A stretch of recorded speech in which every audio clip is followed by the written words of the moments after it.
ফাল্গুন মাসের কৃষ্ণপক্ষের চতুর্দশী তিথিতে পালিত হয়ে থাকে মহাশিবরাত্রি।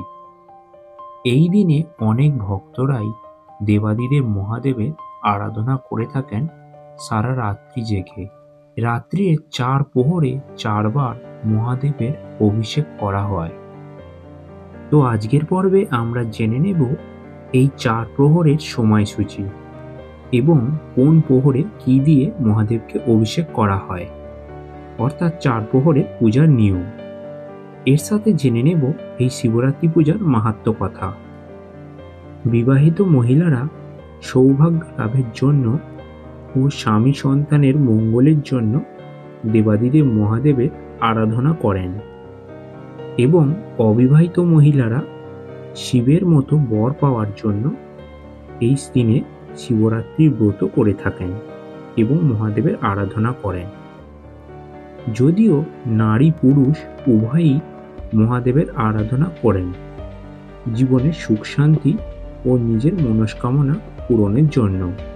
সনাতন হিন্দু ধর্মে যত দেবদেবীর পূজা হয় তার থেকে শিব পূজা সব থেকে আলাদা, কারণ শিব পূজাতে বেশি কোনো উপকরণের প্রয়োজন হয় না। ভক্তি ভরে এবং মন থেকে বাবাকে ডাকলে তিনি অল্পতেই সন্তুষ্ট হন। এই শিবরাত্রির রাতে মহাদেবের অভিষেক করা হয় 4 প্রহরে 4 বার। আর যারা সারা রাত্রি জাগতে পারেন না তারা 1 প্রহরেই 4 প্রহরের পূজা সম্পূর্ণ করে নেন।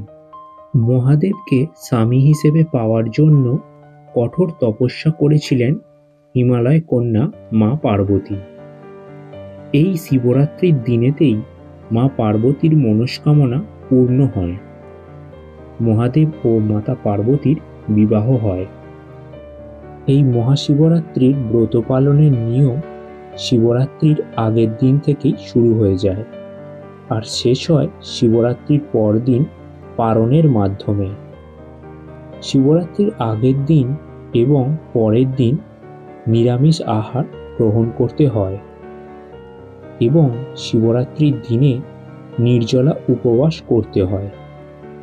আর যদি নির্জলা উপবাস নাও করতে পারেন তাহলে ফলাহার গ্রহণ করতে পারেন। এছাড়া সাবুদানা, শরবত, দুধ, মিষ্টি ইত্যাদিও খেতে পারেন। পূজার দিনে ব্রহ্ম মুহূর্তে ঘুম থেকে উঠে স্নান করে পরিষ্কার ও শুদ্ধ বস্ত্র পরিধান করবেন ও এরপর হাতে অখণ্ড চাল এবং জল নিয়ে ব্রতের সংকল্প গ্রহণ করবেন। এই শিবরাত্রির ব্রত যারা করবেন তারা রাত্রির প্রথম প্রহরে 4 প্রহরেরও পূজা করে নিতে পারেন। এই প্রথম প্রহরের সময়সূচি হল 8ই মার্চ সন্ধ্যা 6:25 থেকে রাত্রি 9:28 পর্যন্ত। প্রথম প্রহরের পূজা করা হয় দুধ দিয়ে, অর্থাৎ মহাদেবের অভিষেক করা হয়ে থাকে প্রথম প্রহরে দুধ দিয়ে।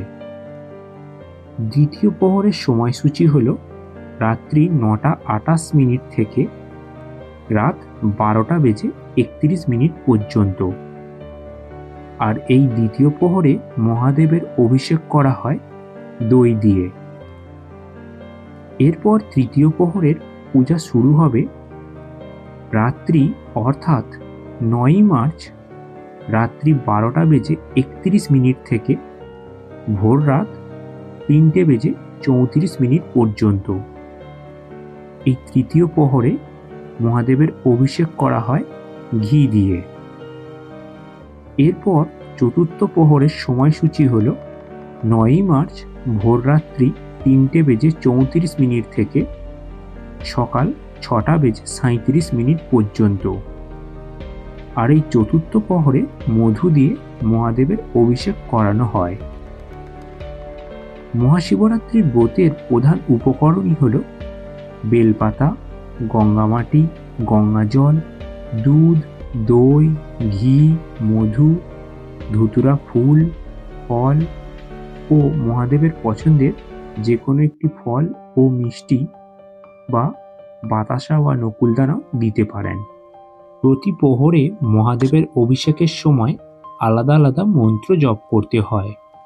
তবে আপনারা যদি সেগুলো উচ্চারণ করতে না পারেন বা মন্ত্র না জানেন, তাহলে মহামন্ত্র ওম নমঃ শিবায় এই মন্ত্রটি উচ্চারণ করে মহাদেবের অভিষেক করতে পারেন। ভক্তি এবং নিষ্ঠা ভরে মহাদেবের পূজা করলে তিনি অল্পতেই সন্তুষ্ট হন। তো প্রিয় দর্শক, আজকের পর্বের আলোচনা এখানেই শেষ করলাম। ভিডিওটি ভালো লাগলে অবশ্যই লাইক, শেয়ার, কমেন্ট করবেন এবং চ্যানেলে নতুন হয়ে থাকলে চ্যানেলটি সাবস্ক্রাইব করে রাখুন।